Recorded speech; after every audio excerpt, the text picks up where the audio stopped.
Buenas noches, ¿cómo les va? Acá está, bienvenidos a esta edición de Marcapasos. La verdad que una semana, un fin de semana absolutamente convulsionado en la región. Terminábamos el viernes con la liberación de Lula, con los movimientos en Chile que continúan.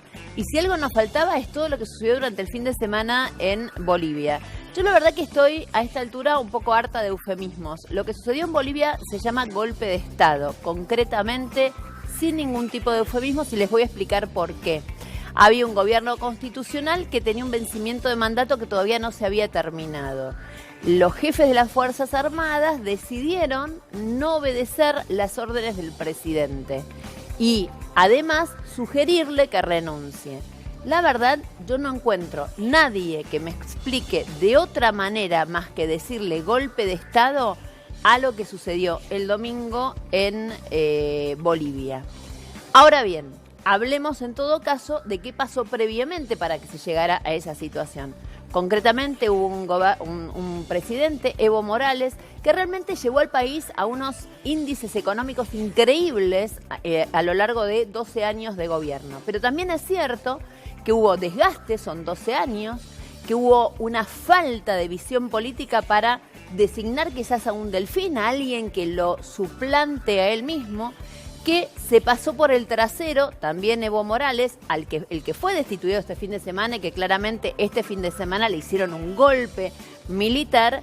Lo concreto es que él hizo una convocatoria pública, esa convocatoria le fue mal y sin embargo siguió adelante con una reelección que claramente estaba en contra, digamos, de lo que decía la Constitución que él mismo había reformado. Todo esto sucedió para que en las calles de Bolivia, y en este momento sigue sucediendo, haya una revuelta popular impresionante. El gran problema con Bolivia es que hoy está todo el mundo armado. Lo que está sucediendo en Bolivia es dolorosísimo desde todo punto de vista y encima nos encuentra a nosotros los argentinos en la mitad de una transición política. Yo les voy a leer, me lo mandé a agrandar así, onda de que no necesitara ni siquiera los anteojos para leer, pero hace un ratito nada más en el portal Infobae terminaron revelando parte de lo que pasó durante el fin de semana entre Alberto Fernández y Mauricio Macri. Antes de que Macri tuviera el show de magia que le hicieron el fin de semana para levantarle el ánimo. Antes de esto, el presidente electo, Alberto Fernández, le whatsappea a Mauricio Macri para preguntarle si era cierto que él había mandado cerrar la embajada en Bolivia, la embajada argentina en Bolivia, para evitar que entraran asilados políticos. Macri se lo desmintió, pero a su vez le dijo textualmente a Alberto Fernández: si llegás a cerrar la embajada, estás mandando gente a la muerte. Esto es un WhatsApp que le manda Alberto Fernández, que retoma la línea de comunicación con Mauricio Macri en este contexto internacional en que uno dice blanco y otro dice negro. En este caso, Alberto Fernández insiste en que lo que sucedió en Bolivia este fin de semana, como la mayoría de los opinadores públicos, hay que decirlo, la mayoría de los analistas internacionales lo califica de golpe de Estado. Sin embargo, hoy el actual presidente, Mauricio Macri, insiste en que esto no es así, manda a Foría a hacer una conferencia de prensa. Sin embargo, pasó algo extrañísimo, y esto es lo que yo no termino de entender, por lo menos en nuestra política internacional. Este lunes, la embajada argentina en Bolivia asiló, porque no tengo otra manera de decirlo, al exministro de Gobierno de Administración de Morales y a Mariana Prado, exministra de Planificación. Uno se llama Carlos Romero y la otra Mariana Prado. Estas dos personas están hoy en la embajada argentina en Bolivia. ¿Están en calidad de qué? Si esto no fue un golpe de Estado, ¿por qué deberían tener asilo político? Me pregunto yo. Claramente hay ambigüedad en este proceso y hay una lectura política internacional y de la región bastante contundente. Esto también nos empieza a complicar otro frente externo. Ustedes saben que este fin de semana también estuvo el Grupo de Puebla en en Buenos Aires. Hay un alineamiento totalmente distinto al que teníamos hasta ahora, por lo menos en política internacional, pero en el medio de todo este contexto lo único que a nosotros en principio, pragmáticamente, nos importa es cómo estamos con Estados Unidos. Bueno, claramente el señor Trump esta tarde casi felicitó a las Fuerzas Armadas bolivianas por defender la Constitución, según él, y hacer que huyera, como está huyendo, obviamente, el señor Evo Morales, que terminó consiguiendo asilo político, no en Argentina, pero sí en México. Así que hacia allí está partiendo. Esta es la situación, las imágenes son terribles de lo que está sucediendo en Bolivia, de lo que sucedió durante todo el día, de los problemas que tenemos en la calle, porque la gente ha salido a la calle de un lado y del otro. Claramente una divisoria en la sociedad, pero de manera impresionante. Hay imágenes que realmente son terribles de todo punto de vista, y cuando la violencia escala en esta magnitud, cuando ya es una especie de revuelta civil, cuando no se sabe dónde está el poder, claramente los que ganan nunca son los de abajo, nunca, lamentablemente nunca. Así que esto es lo que está sucediendo en esta región absolutamente convulsionada, que lo tuvo además a mal traer al propio candidato, presidente electo, me cuesta todavía la calificación, que es Alberto Fernández, que estuvo absolutamente rodeado durante todo este fin de semana por este tema y lo tuvo claramente de ida y vuelta en esto que estamos diciendo con tanto el presidente de la Nación como con todos los líderes regionales. Alberto Fernández habló en las últimas horas con el presidente Piñera. Piñera lo volvió a invitar, aprovechó y le dijo, vení, lo vuelve a invitar a Chile. Al parecer Alberto Fernández le insiste a Piñera con que va a viajar, que lo va a pensar, que va a viajar. También se rumoreó durante este fin de semana que Alberto Fernández, antes de asumir, puede llegar a ir a Francia. Me parece que quiere estar en cualquier lado, menos acá, que tienen que estar tomando decisiones, obviamente, y que esta situación complicada en la cual ya tenemos un presidente que votaron todos los argentinos, que todavía no asume, y una Cancillería que va casi en términos reales contrapuesta a lo que le mandaría hacer el propio Alberto Fernández. Hoy tuvo una frase hasta desafortunada con respecto a Forí. Nos vamos a ir a Bolivia. En Bolivia está un periodista y conocido nuestro que se llama Damián Andrada. Él está a través de Skype comunicado con nosotros. Damián, ¿cómo estás? Buenas noches. Nancy Pasos desde aquí, desde Buenos Aires, te saluda. Buenas noches, Nancy. Saludos desde Santa Cruz de la Sierra. Santa Cruz de la Sierra. Bueno, ¿cuánto hace, Damián, que estás viviendo? Vos sos argentino, ¿cuánto hace estás viviendo en Bolivia? Para que sepan nuestros televidentes. Sí, yo estoy acá desde el 7 de agosto, estoy realizando mi trabajo de campo para mi tesis de doctorado. Mi novia es boliviana y es de acá de Santa Cruz de la Sierra, pero esta es la 9ª vez más o menos que visito Bolivia, y anteriormente, hace más o menos unos 8 años, hice trabajo de campo en el Alto, que es donde hoy están ocurriendo todos estos enfrentamientos, estas imágenes que están apareciendo en pantalla. ¿Podemos hacer un ABC? ¿Le explicás a nuestros televidentes qué es el Alto y qué es el Bajo, vendría a ser en este caso? ¿Qué es Santa Cruz de la Sierra y qué es el Alto? Por supuesto, es lo que sería la geopolítica boliviana. Tenemos la región del altiplano, que sería La Paz, El Alto, Oruro, Potosí, que aproximadamente son 4.000 metros sobre el nivel del mar, y allí hay mayoría de aymaras y quechuas, ¿no?, que son las dos etnias indígenas más populosas de Bolivia. Y en cambio lo que es Santa Cruz de la Sierra, podríamos ubicar a Sucre, Tarija, Beni, Pando, es el oriente, son las llanuras que rondan los 500 metros sobre el nivel del mar, y aquí se encuentran la Chiquitanía, el Chaco paraguayo y la Amazonía sur. Entonces la diferencia no solamente son geográficas, sino que también son étnicas, ¿no? De hecho, exactamente, Bolivia es desde 2009 un estado plurinacional, esto es decir que su constitución reconoce 36 lenguas, 36 naciones. En el altiplano la mayoría quechuas aymaras, y aquí muchísimas etnias, las más populosas son los chiquitanos y los guaraníes. Perfecto. Ahora, contanos qué está pasando hoy. Las imágenes que estamos viendo y que estamos dando a conocer, que además en Argentina te quiero contar que hay algo que pasó muy extraño. Lamentablemente los medios argentinos reaccionaron muy tarde a lo que estaba sucediendo en Bolivia. Nos terminamos enterando mucho antes por los WhatsApp de amigos o familiares o conocidos que nos empezaban a mandar imágenes de lo que sucedía, que por la reacción, que está bien, fue el fin de semana, quizás estamos todos como más dormidos, pero lo concreto es así. Contanos Contame qué pasa hoy en las calles. ¿Quién tiene el poder? ¿Quién está, digamos, llevando adelante? ¿Hay represión o no? ¿Qué pasa con las Fuerzas Armadas? Esas mismas Fuerzas Armadas que le dijeron que no se iban a meter a Evo Morales y que ahora me parece que sí se quieren meter, ¿no?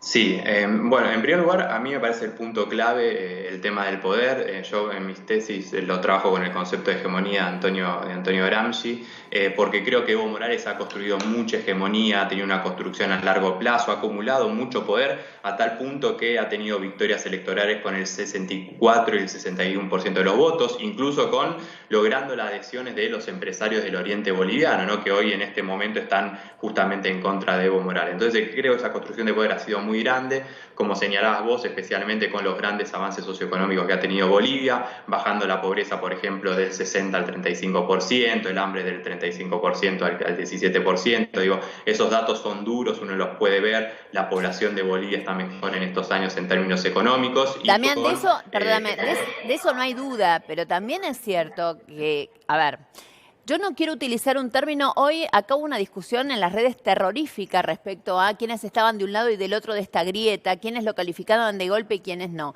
Y pasó algo bastante paradojal. El gobernador jujeño, que además es amigo personal y hasta le dejé un mensaje telefónico, habló, digamos, de que no hay dudas, esto es un golpe de Estado. Hasta ahí, teniendo en cuenta que Morales es, digamos así, de la alianza Cambiemos, de la alianza de Macri, Macri todavía no se animó a hablar de golpe de Estado, era un avance. Ahora, acto seguido dijo, pero hay que recordar, y empezó con el pero. Cuando vos decís pero, a mí me hizo acordar rápidamente a cuando alguien dice, la violaron y estuvo mal, pero tenía minifalda, ¿no? Como si la víctima en este caso, que claramente es al que le dieron el golpe de Estado, la víctima en este caso es una nación que había elegido determinada cosa y que ahora estaba en un proceso complicadísimo, pero el propio Evo Morales dijo que volvía a llamar a elecciones. Entonces, está claro que esa salida que se había encontrado no le interesaba a algunos. Estoy de acuerdo. Uno de los puntos que me preguntaba en estas últimas horas o semanas es qué quería la oposición, ¿no? Porque efectivamente hay que decir que el gobierno en un principio manejó muy mal ¿no? todo este conflicto porque rápidamente se dio como ganador. Después fue cediendo paulatinamente con esta auditoría de la OEA. Incluso yo que estoy acá en Santa Cruz de la Sierra llegué a escuchar que la OEA era castrochavista y de ningún modo iba a decir que había fraude. Después, una vez que el gobierno ya convocó a la auditoría, en un momento también convocó al diálogo político a Carlos Mesa, a Chi, que fue el tercer candidato más votado, y a Óscar Ortiz, y no fue aceptado ese diálogo político. Finalmente, con el informe de la OEA, que la verdad fue muy sorpresivo porque se esperaba para este miércoles, pero ya la situación era complicada en las calles y por eso se adelantó. Evo Morales llamó, por un lado, a una nueva elección, pero también un punto importante es el nuevo Tribunal Supremo Electoral, claro, porque efectivamente el gobierno lo había intervenido a través de sus vocales y era profundamente parcializado. Y sin embargo, no se volvió a aceptar esto, ¿no? El gobierno, Evo Morales planteó su renuncia y uno tenía a Camacho por las redes asusando, diciendo que había que perseguir a los diputados, a los senadores, ¿no? Esta figura de Camacho que también cuesta explicarla fuera de Bolivia porque es una figura que no se presentó en candidato, nunca tuvo votos de nadie, entonces genera estas complicaciones. Creo que la figura de Camacho volcó todo el espectro hacia los sectores más reaccionarios, corriendo a la posición moderada de Carlos Mesa, que uno esperaba que él pudiera entablar algún tipo de diálogo y salida política y evitar todos los acontecimientos que acontecieron en las últimas horas. Queda clarísimo. Damián, por último, ¿me podés dar un último pantallazo de qué está pasando ahora? ¿Hay toque de queda? ¿No hay toque de queda? ¿Las Fuerzas Armadas están en la calle? ¿La gente se enfrenta? ¿Qué pasa ahora? Mira, este gobierno se denominó como el gobierno de los movimientos sociales, ¿no? Y creo que ahí actúa la descomposición de hegemonía porque en el último tiempo fue perdiendo ciertos apoyos. Uno se preguntaba por qué no terminaban de salir los movimientos sociales a la calle y hoy, que seguramente lo viste en las redes sociales, se vio a los Ponchos Rojos, que es como una especie de policía indígena aymara, se lo vio marchando desde el Alto hacia La Paz, ¿no? Esto, para tener una idea, el Alto es como una especie de conurbano de La Paz y La Paz es como una especie de un embudo, ¿no? Entonces, el Alto está a 4.000 metros y La Paz está a 3.500 metros. Entonces, estaban descendiendo. Fueron bajando. Exactamente. La policía quiso contener, fueron avasallados por los Ponchos Rojos. Hay también incluso algunos audios o videos pidiendo ayuda a las Fuerzas Armadas. Salió Camacho pidiendo por Twitter que las Fuerzas Armadas intervinieran, también hubo un video circulando de él, y minutos más tarde, no quiero entablar algo causal, pero si sale este nuevo liderazgo y minutos más tarde salen también las Fuerzas Armadas, comentaron que iban a salir a mantener el orden, ¿no? Con estas, entre comillas. Yo lo único que espero es que no haya un gran enfrentamiento como hubo en 2003, donde Gonzalo Sánchez de Lozada salió a reprimir a los aymaras que estaban bloqueando el Alto y hubo 81 muertos, ¿no? Terrible. Entonces, en ese sentido, digamos, se entendió bastante esta, entre comillas, huida rápida, salida, digamos, de Evo Morales, ni bien nota que las Fuerzas Armadas ya no lo acompañan, porque en realidad todos los tweets que hoy parece que la política últimamente se maneja a través de tweets, pero digamos, lo concreto es que todos los tweets de Evo Morales están destinados a tratar de que se pacifique la situación, porque claramente con violencia no va a ganar nadie y básicamente van a terminar muriendo muchos bolivianos, ¿no? Esto es una cuestión muy, muy, muy concreta y hay que tener absolutamente en cuenta. Ahora, la pregunta es muy concreta. Vos sos politicólogo.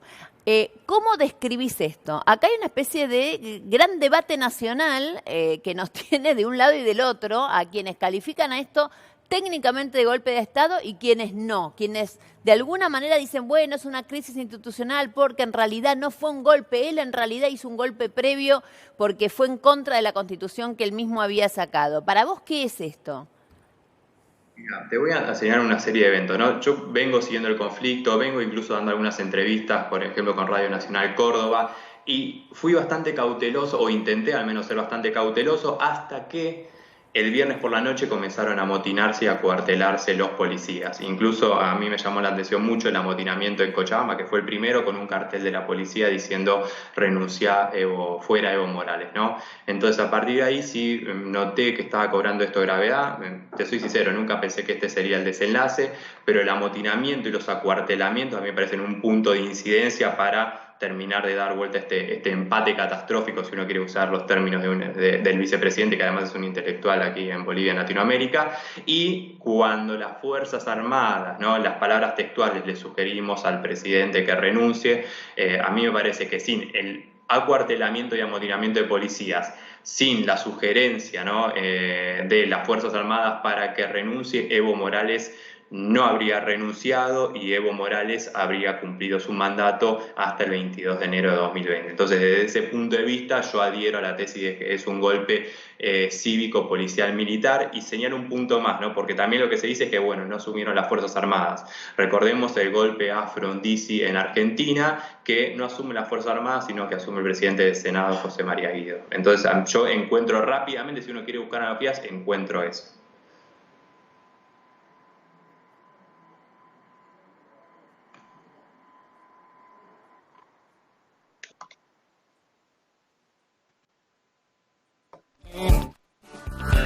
Hola.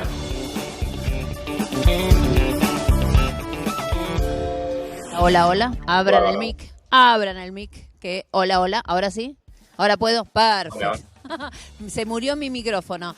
Te decía, Damián, muchísimas gracias, digamos, por todo tu relato. Estamos viendo imágenes terribles que tienen que ver con incendios de lugares. Han incendiado y han robado también la propia casa de Evo Morales y de su hermana, tengo entendido. Y una cosa que había pasado previamente, y que también hay que decirlo, cuando le empiezan a renunciar funcionarios al propio Evo Morales, renuncian porque les estaban concretamente yendo en contra de su propia familia. O sea, renuncian por miedo, eso es lo que tengo entendido. ¿Es así, Damián? Sí, hay muchos casos particulares, ¿no? Por un lado hay amenazas puntuales contra la familia, por otro lado también van, no sé si separándose del gobierno, ¿no? En parte después de toda esta auditoría de la OEA, y también déjame decir que en el momento la quema de casas es de parte de los dos lados, ¿no? Eso, hoy las imágenes de la casa de Evo Morales tomaron, por supuesto, la atención de la prensa, pero ayer por la noche hubo muchos incendios de casas de la oposición o de periodistas, así que sí, la verdad que la situación está desmadrada. Lamentablemente no se llegó a un diálogo político. Yo en este momento prestaría atención a lo que está pasando ahí entre el Alto y La Paz, los ponchos rojos y bueno, y las Fuerzas Armadas junto a la policía. Todos esperamos que esto no termine en algo similar a 2013. De la peor manera, queda clarísimo. Damián, muchísimas gracias realmente por este relato, impecable lo tuyo. Y bueno, estaremos obviamente en contacto en función de todo lo que viene. Gracias. Bueno, mientras todo esto pasa en Bolivia, mientras esto lo tiene, perdonen, pero me quedé sin micrófono, así que voy a seguir con este micrófono aquí en la mano. Mientras todo esto tiene en vilo a la Argentina, que creo que nunca en mi vida nombramos tantas veces la palabra Bolivia, digamos, como este fin de semana, y son 2 millones de bolivianos los que viven en Argentina. 2 millones, para que ustedes sepan la cantidad. Mientras todo esto pasaba, quiero que compartan conmigo un momento distinto, digamos, que se hizo trascender, que lo hizo trascender claramente gente allegada al presidente de la Nación, porque Mauricio Macri disfrutó de un show de magia este fin de semana y hoy lo vimos en sus redes sociales. Miren qué lindo momento.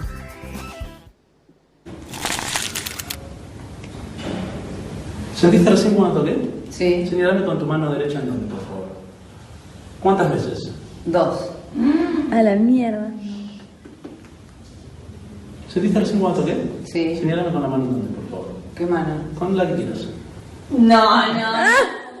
De nuevo, señalame con la mano en dónde, por favor. A ver qué haces.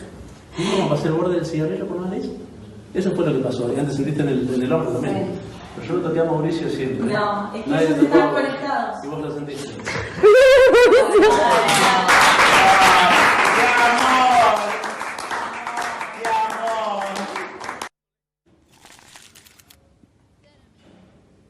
¿Sentiste recién cuando toqué? Sí. Señalame con tu mano derecha en dónde, por favor. ¿Cuántas veces? 2. A la mierda. Mientras esto sucedía, el presidente recibía su show de magia. Hermosísimo lo que ha sucedido, pero bueno, es lo que hay y claramente me hubiera encantado. Y a todo esto el mago divino, un ilusionista de primera que hay que tenerlo en cuenta para el próximo show. Bueno, mientras todo esto pasaba, en un show de magia yo también me volví a poner el micrófono, señora. Así que acá estoy, impresionante. Felisa Micheli está sentada en el sillón de marcapasos y miraba, pero como me metían mano y me sacaban, era una cosa impresionante. Bueno, fue otro show de magia, Felisa, ¿sí o no? ¿Vos Sí, estuviste totalmente. Primera fila. Vamos a presentar a nuestro primer invitado de la noche. Felisa Micheli se queda ahí. Nosotros presentamos al señor Hugo Yasky. La política siempre estuvo presente en el hogar de Hugo Rubén Yasky, aún antes de que él existiese. Sin ir más lejos, Samuel, un tío abuelo, formó parte del equipo de Lisandro de la Torre. Y Salomón, su abuelo, fue el primer concejal socialista, mientras que su abuela fundó en 1930 el primer centro de la mujer socialista.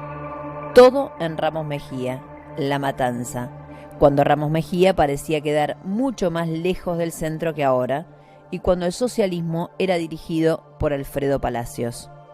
Hugo hizo la primaria en una de las escuelas Laínez, creadas por el Estado a principios de siglo, y la secundaria en el Colegio Don Bosco, pero terminó en la nocturna del Colegio Normal de Caseros porque por ese tiempo ejercía su oficio de escritor y poeta. De hecho, una vez le respondió a un periodista que le dijo que sus reclamos eran hacer poesía, que tenía razón. Hay poesía en lo que nosotros defendemos. Hoy diputado nacional y al frente de la CTA, Yasky dirigió también la emblemática CETERA, aquella que supo conducir Mari Sánchez.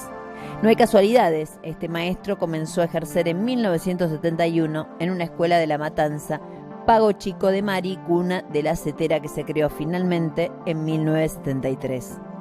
Ayer la unidad política para derrotar al macrismo, hoy, con ese objetivo logrado, la pelea por la unidad de todos los trabajadores. Por esos caminos anda hoy la militancia de Hugo Yasky, el mismo que hoy estuvo en la calle en repudio al golpe de Estado en Bolivia y el que celebró hasta las lágrimas la liberación de Lula. Las mismas lágrimas que habrán brotado cuando su hija Marina escribió todo lo que le habían enseñado, pero sin tomarnos nunca lección porque nunca nos adoctrinó ni intentó mafaldizarnos. Hoy llega Hugo Yasky a marcapasos, diputado nacional, dirigente gremial o simplemente maestro Hugo Bigote de Alambre, como le decían sus alumnos en una escuela de Fiorito. Buenas noches, gracias por estar acá. Bueno, quiero decir que no es... informe hasta lo de Hugo Bigote de Alambre. Eso ¿Era cierto? Sí, tal cual. Ah, bueno, ¿te siguen diciendo bigote de alambre? No. En el colegio. Sí, esos informes son muy lindos y se los regalamos después a los... Sí, hermoso. Así que bueno, muchas gracias. Quiero aclararle a nuestros televidentes que Chucky está sentado acá y no allá, porque tiene un problemita de columna, ¿no es así? Entonces no se me quiso sentar en el sillón por las dudas, no hay problema. Pero ameritaba. A ver, primer detalle, hoy estuviste en la calle marchando por este tema. Sí, estuvimos, la verdad que fue una marcha multitudinaria muy grande, a mí me sorprendió porque salíamos a la 1 del mediodía. Sí, sorpresivo, obvio. Mucha gente trabajando, pero hubo muchísimas mujeres, jóvenes, y bueno, en repudio al golpe de Estado, ¿no? Creo que el chico que reporteabas antes fue clarísimo, ¿no? Damián. Sí, es politicólogo y hace un montón que va y viene de Bolivia. Pretender convertir esta discusión en algo filosófico ya me parece que es tomar el pelo a la gente, creo que todos sabemos. Lo que pasa es que el presidente fue, y el ministro y el canciller actual, digamos, fueron los dos que trataron de no referirse más allá de los principales diarios que utilizaron todo tipo de eufemismos para hablar de golpe de Estado. Vacío de poder, crisis institucional. Ámbito financiero puso golpe de Estado. Crónica también. Página 12. Creo que son los diarios que no tienen la ingrata tarea de tener que tapar la realidad a los ojos de quienes los compran, ¿no? De quienes son sus lectores. Sí, obviamente. Después viene toda la discusión sobre de qué se trata, pero en realidad hay algo que es real y que es que está cambiando un poco la cosmovisión de lo que es la región, por lo menos entre un gobierno y otro. Me parece que es una de las cosas más contundentes que estamos empezando a ver. Sí, yo creo que participé en la apertura de la reunión del grupo de Puebla. Y hay claramente un intento de volver hacia una unidad de la comunidad de naciones de América Latina. México es un gran país que hizo un viraje muy importante porque México antes de López Obrador estaba muy metido en el tratado con Estados Unidos y miraba al norte. Como decía el otro Igual día, navega por aguas AMBO, como le dicen, digamos, navega por aguas extrañas. Y está obligado porque como digo, no me compro ellos, tanto su progresía. Pero bueno, me parece que en realidad también se le exige a Alberto Fernández algo así. Es decir, me parece que en realidad se le exige que ideológicamente sea lo que es, porque uno no votó más que eso, o la gente votó sabiendo qué representaba, pero, digamos, hay parte de lo que se le reconoce en general al gobierno que se va, de las pocas cosas que quizás uno dice, bueno, mirá esto, fue la apertura a nivel internacional, o sea, que te traten bien en Yanquilandia, en Europa, etcétera, etcétera, le debe gustar a cualquiera. Y yo tampoco lo veo mucho Alberto Fernández queriéndose pelear con Trump, ¿no? O sea, me parece que es bastante más pragmático en ese sentido. Yo creo que no se trata de pelearse con Trump porque además sería pelearse con el más grandote del barrio, ¿no? El peor. Pero se trata de tener la independencia y el margen de libertad que tiene que tener un presidente de un país que no forma parte, no es un estado de esa gran nación, no un estado asociado. Por eso, cuando yo lo veo a Macri haciendo malabarismos para no hablar de golpe de Estado y después leo la declaración de Donald Trump y rápidamente te cae la ficha de por qué Macri está diciendo lo que dice, a pesar de que muchos de los que integran su alianza, por ejemplo, sectores importantes del radicalismo y hasta algunos del PRO, califican claramente esto de golpe de Estado. Sí, Lipovetsky fue hoy el diputado nacional. Quizá podemos compartir con los televidentes, señor director, el tuit de hoy del diputado Lipovetsky, que fue el que le dio pie justamente a Alberto Fernández para opinar sobre el tema. Dice, si mueve la cola y ladra es perro. Si las Fuerzas Armadas recomiendan, se obligan, exigen la renuncia de un presidente elegido democráticamente, esto es un golpe de Estado. Es necesario que se aplique la Carta Democrática Interamericana de la OEA y que dicho organismo intervenga ya. ¿Qué sucedió con este tuit? inmediatamente, cual si lo hubieran arreglado previamente telefónicamente, saltó Alberto Fernández a pegarle a Macri. Me tranquiliza ver que en el oficialismo hay gente con la dignidad democrática de la que otros carecen. Con lo cual, gracias a Lipovetsky, Alberto Fernández le terminó diciendo antidemocrático a Mauricio Macri. Yo te voy a decir una cosa, Lipovetsky, te quiero mucho y sos un genio. Está Felisa Micheli riéndose ahí. Pero estás cerca de convertirte en Diego Bossio de la actual administración. Te lo quiero decir, se paga caro ese lugar, ¿eh? Nada más. Pasé el aviso, sigo de largo.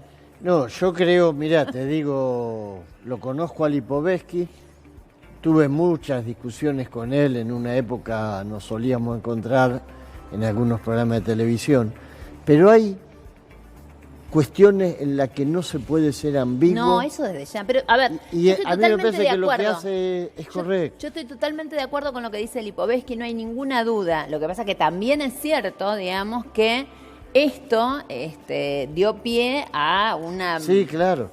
Y vos fíjate, y los que hablan, porque hay muchos que dicen, bueno, hay que ir a una transición ordenada, tienen que Para hablar. que lo que no tenemos es orden esta noche, tenemos un último momento. Vamos, Sí. señor director.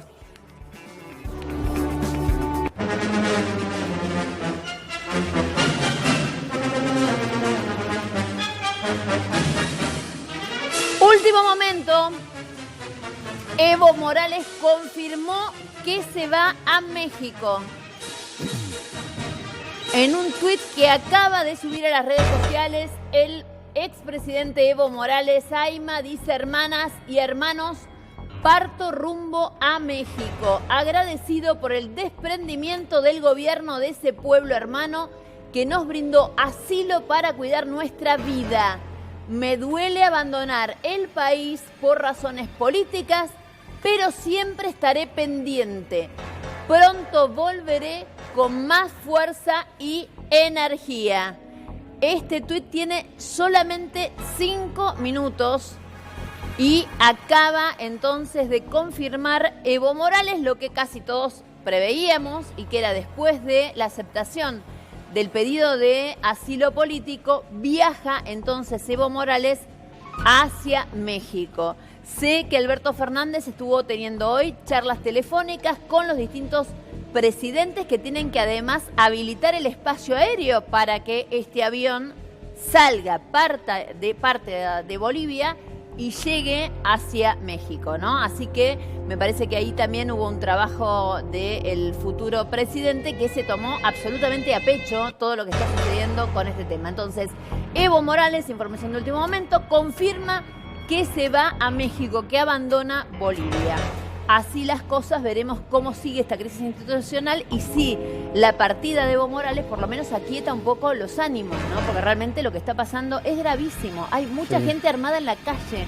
Esto es lo que realmente no se termina, no es muy pacífica, que digamos, la revuelta que está habiendo.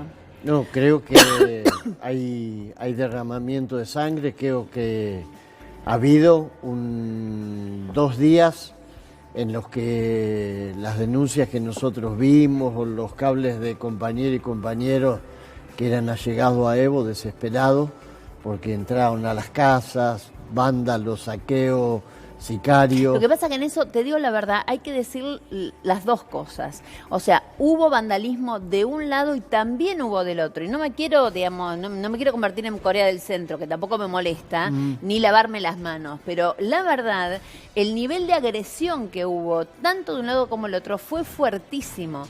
Lo que claramente diferencia un lado del otro es que un lado tiene además la apoyatura de las Fuerzas Armadas y las Fuerzas Policiales. Entonces, digamos, no es lo mismo hacerte el vivo en la calle cuando sabes que te pueden tirar los de las Fuerzas de Seguridad que estar solo, ¿no? O sea, concretamente esto es así. Yo te diría, lo que hubo fue ausencia de la policía y un dejar hacer que después se agiganta por la acción de los vándalos. Total. Es decir, pues no es que todos los que salen estaban enojados con Evo, no, después hay vandalismo.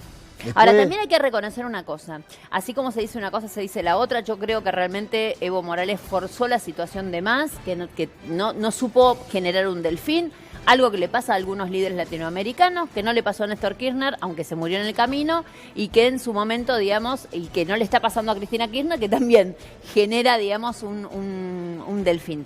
Pero Sí. lo concreto, digamos, es que también es cierto que cuando tenía todo el poder o la sumatoria del poder, tampoco utilizó para reprimir los movimientos anti-Evo Morales, no usó tampoco la fuerza pública. No, claro. Al revés de lo que está pasando en No, Chile, claro. que tenemos 200 personas Claro. con problemas de ojos. Han quedado ciegos un montón Claro. de chilenos este fin de semana, Más- señores. ma- 200 personas, es histórico, Histórico. es récord mundial.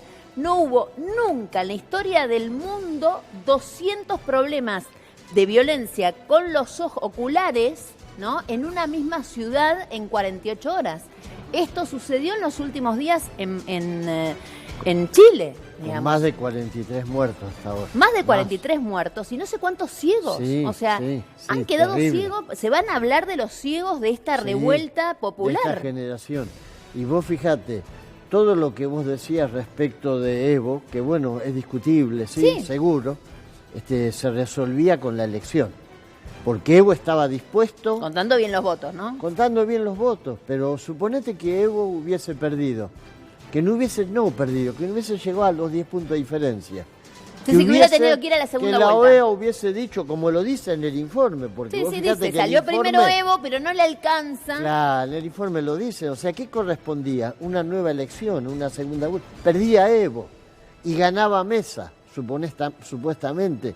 Era la salida. No querían esa salida. No. Porque ellos sabían que tenían que generar este caos para profundizar la crisis y que no quedara títere con cabeza en Bolivia. Sí, seguramente, digamos, hay algo que se pergeña mucho más allá. Realmente la región está con un nivel de convulsión que, señores, yo siento que vivimos en Suiza, ¿no? O sea, insólitamente Argentina dando una especie de ejemplo único, por lo menos a nivel regional en este momento. Yo no lo puedo creer. Espero que realmente hayamos aprendido, no sé, de las cosas que sucedan, lo que sea, pero bueno, lo concreto es esto. Hubo otro día que no sea tan convulsionado todo, seguramente hablaremos de lo que esperás del próximo de gobierno, de lo que se espera de la CGT en el próximo gobierno, de la unidad obrera o no. Hoy, la verdad, Claro, otra vez sorry, nos juntamos. pero no era el momento. Sí, hay sí. hay realmente cosa muy Absolutamente. candente, pero bueno, me parece que ahí está. Ya tienen el ministro de Trabajo igual, ¿no? Moroni. Sí, Claudio Moroni. Y qué loco, porque el otro día fue Alberto a la CGT y no lo llevó. Y no, porque todavía no está, digamos, no está. O sea, vos lo decís, oficializado. pero no lo quiere decir. Bueno, qué sé yo. Que... Yo creo que sería una buena designación. Bueno, me alegro. Esperemos. Veremos a ver qué es lo que sucede con el resto de las designaciones que están. Tengo tanta información de este fin de semana y no se las puedo dar todavía. Pero tengo mucha. Bueno, una puntita sí, pero entera no. Después del corte vuelvo. ¿Cómo que no? ¿Qué hacemos? ¿Vamos o no? Después del corte les voy a contar. Tuve unas charlas increíbles con gente que puede llegar a estar en el gabinete y que ustedes ni se imaginan. Todavía no está en ninguno de esos tiras de WhatsApp que andan por ahí dando vueltas. Si yo les digo que hay alguien de este gobierno que se puede llegar a quedar. ¡Ah! ¿Cómo les interesa? Evo Morales confirmó que se exila en México. Evo Morales confirmó que se exila en México. Hace 5 minutos acaba de tuitear que se va rumbo a México agradecido y que va al país que le brindó asilo para cuidar su vida. Evo Morales entonces abandona el país por razones políticas. Calcula que pronto va a volver, pero lo concreto es que alega tener peligro de vida y por eso, peligro de muerte, y por eso decide viajar a México y aceptar el asilo político que le está dando en este país, en este momento, ese país. Así que Evo Morales rumbo a México. Se había especulado muchísimo desde ayer con la posibilidad de que Evo Morales viniera a la Argentina. Hubo comunicación entre Alberto Fernández y Mauricio Macri porque a Alberto Fernández le había llegado una información errónea diciendo que Mauricio Macri había mandado cerrar la embajada argentina en Bolivia. La embajada no se cerró y de hecho nosotros tenemos en este momento 2 personas que a título de los eufemismos de la Cancillería Argentina están resguardadas. Es así lo político, pero bueno, resguardo. Tómenlo como quieran. Así dijeron desde la Cancillería Argentina, este es el tema. Tenemos a la señora Felisa Micheli ya sentada aquí en el sillón de Marcapasos, pero antes queremos, como siempre, presentarla. Vamos.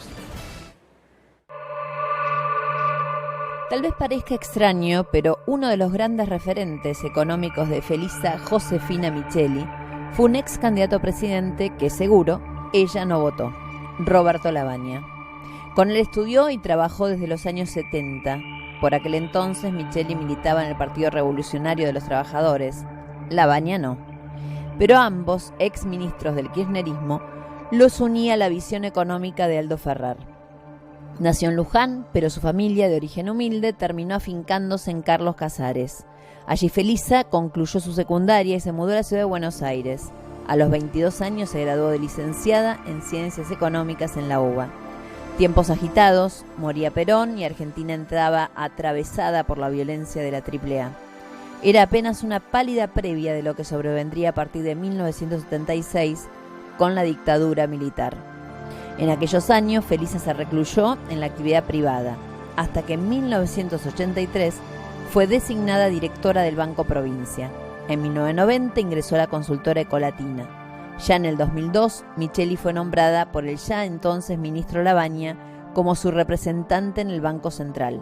Luego fue presidenta del Banco Nación y en noviembre de 2005 fue designada como la primera mujer ministra de Economía en la historia argentina. Desde ese cargo puso en práctica la decisión del gobierno de Kirchner de pagar el total de la deuda que Argentina mantenía con el Fondo Monetario Internacional. Esto hizo que el 3 de enero de 2006 refrendara como ministra el hecho histórico de que Argentina dejaba de ser deudora del FMI. Ese mismo año, el PBI creció un 8,5%. Increíble, pero real. Tan real como el dinero que se encontró en el baño privado de Felisa Micheli en el Ministerio de Economía. Eran 100.000 pesos y poco más de $30.000. Sucedió a mediados de 2007. La ministra renunció en julio de ese año y fue condenada en 2014 por administración fraudulenta a 3 años de prisión en suspenso y 6 años para ejercer cargos públicos. Hoy, Felisa Micheli integra el Instituto Independencia. Es un espacio de acción política kirchnerista creado tras la derrota de esa fuerza en 2015. Tiene 3 hijos ya mayores de edad y se sienta en el sillón de Marcapasos para contarnos su historia y responder a todas nuestras preguntas. Felisa, muchas gracias por estar. No, un gusto. Un recuerdo con todo, con Está los bien. claros y oscuros, Con obviamente. las cosas buenas y las cosas malas. Muchas cosas para preguntarte realmente. Obviamente, primero una reflexión sobre lo que está pasando en Bolivia, que me imagino que la tendrás, ¿no? Obvio. Claramente, es decir, esta consternación que nos produjo todo lo que está pasando desde el 20 de octubre en Bolivia, que terminó, o que sigue, ¿no? No es que terminó, ayer fue un hito más, la renuncia de Evo Morales, inesperada para mí, porque pensé que iba a resistir. Iba a resistir a la segunda vuelta y a un traspaso Yo más creo que en ordenado realidad del algo de lo que mandato, hablaba ¿no? Damián más temprano, que tiene que ver con esta memoria en la cual esos 83 muertos que hubo en el 2003, que no hace tanto, me parece que lo sacudieron como para sentirse medio responsable, ¿no? De la vida ajena. Coincido con lo que vos decías, que es claramente un golpe de Estado, sin peros, acá no puede haber atenuantes y creo que tenemos que estar muy atentos, ¿no? Porque si esta es una nueva metodología que se va a aplicar en la región... Bueno, de nueva no tiene nada. Nueva que vuelve, ¿no? Sí, que vuelve, se reinstala, obviamente. Estábamos recordando los periodos negros de nuestra historia con el golpe del 76 y esperemos que esto sea resuelto rápidamente. A tal punto me preocupa que hoy por hoy todavía no hay ninguna institucionalidad funcionando en Bolivia. Es decir, no, obviamente. Esto es, creo, un llamado de atención muy duro grande y que hay que tenerlo muy presente. Felisa, quiero ir rápidamente a la Argentina. Te invito a que vuelvas al programa porque obviamente tenemos muy pocos minutos que nos quedan. Pero a ver, estamos sentados ni más ni menos que, le digo a nuestros televidentes, con una persona que conoce y bastante a Alberto Fernández porque obviamente compartieron el mismo gobierno. ¿Él fue tu jefe de gabinete o no? Exacto. Fue tu jefe de gabinete. ¡Ay, qué momento! Además de eso, hoy se habla de la posibilidad de que el próximo ministro de Economía, si es dentro de la gente que tiene hoy Alberto Fernández, sea ni más ni menos que Matías Culfas. que trabajó para vos. Exacto, fue el O secretario sea, de Industria durante mi gestión, una parte de mi gestión. Una ¿no? parte de tu gestión.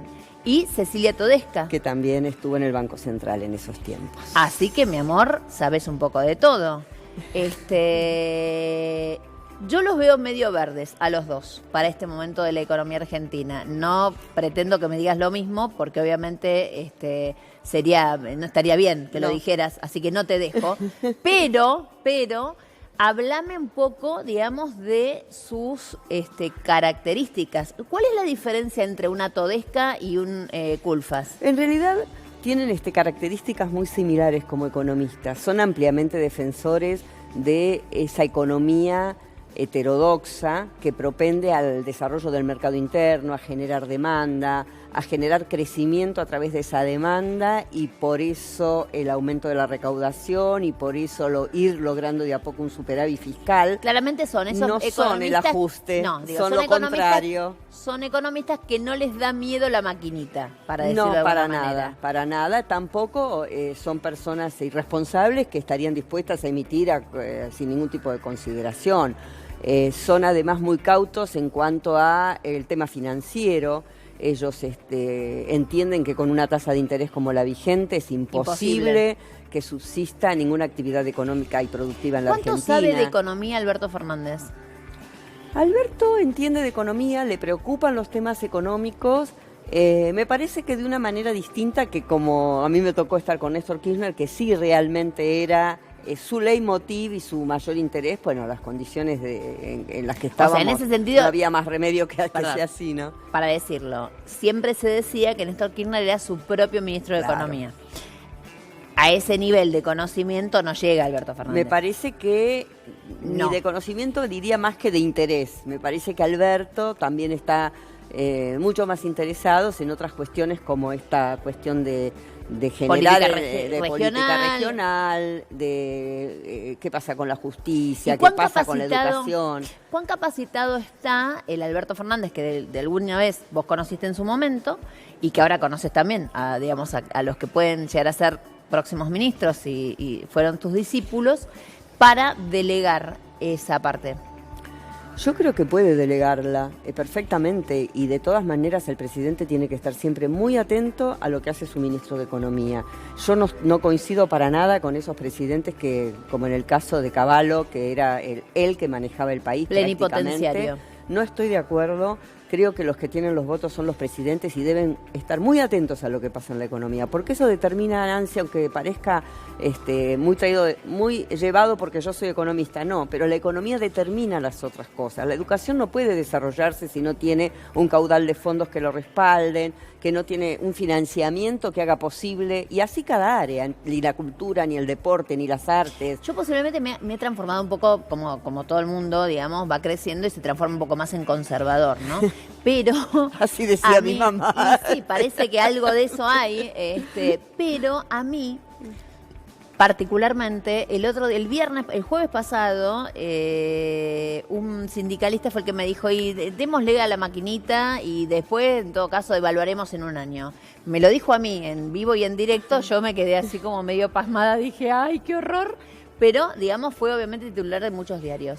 Sí. Está claro que Alberto Fernández fue elegido presidente para que haga peronismo, con lo cual está dentro de su deber ser que imprima billetes. Esa es la percepción que yo tengo. ¿Cuál es el límite? ¿Cómo se maneja ese momento, ese tiempo? Bueno, yo te voy a decir algo. Vos sabés que ahora que digan que no hay emisión monetaria para pagar los intereses de las LELIQ. Mentira. Ahora sí hay. ¿Qué hace ahora todos están los días imprimiendo. El Banco Central? Imprime. Pero, y viene haciéndolo desde hace bastante, ¿eh? Hay algo que es más letal que esto y que es una cosa es imprimir literalmente y otra cosa es ampliar la base monetaria. Mirá cómo cepo. Y en realidad, mirá cómo cepo. Pero en realidad es cierto que la ampliación de la base monetaria en el periodo de Mauricio Macri fue impresionante. Por eso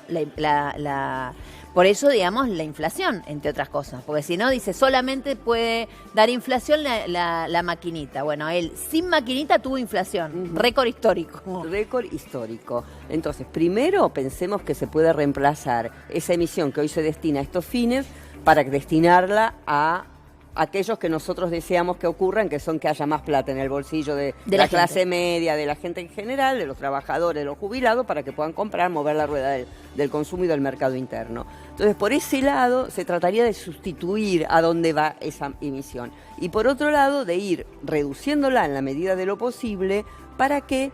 Para que la inflación lentamente también se vaya reduciendo. Yo no creo que la inflación sea la única causa de la emisión monetaria. No, sí, obviamente, es multidimensional. ¿no es cierto? Ahora, la pregunta es otra, que es la siguiente. Yo tengo entendido que Alberto Fernández, de hecho, se hizo público, fue a la Casa de la Baña, estuvieron charlando largo y tendido.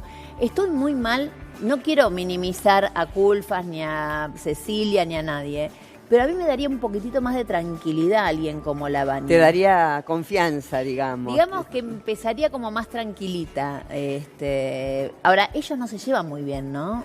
Bueno, yo no fui testigo, no tengo testimonios, digamos, de algunos encontronazos, pero por ahí había algunas tiranteses. Ahora pasaron tantos años, Muchos desde años, entonces, sí, claro. y esto ojalá se haya recompuesto. Pero vos también estarías como más tranquila. A mí me gustaría, pero yo digo una cosa, ya parecería ser, por lo que he escuchado yo, que hay una decisión de la Baña de no comprometerse en la gestión del día a día, lo cual yo también lo entiendo, porque es muy sacrificado ser ministro de Economía, no sé de otras áreas, en este país, porque tenés todo el día que estar todo el día sin parar. Bueno, esperemos. Y esperemos a ver qué realmente pasa. podemos esperar, y ojalá que, si no es él, creo que los jóvenes que están al lado de Alberto tienen mucha idea. No tengo ni una gana de pagar el pato de que alguien aprenda. No, Perdón. pero ya ocuparon cargos pero muy no es lo mismo. altos. Tengo mucho miedo. No Gracias. tengas miedo, va a salir todo bien. Hasta la próxima. Hasta mañana a las 10 de la noche, aquí en Crónica HD. Gracias.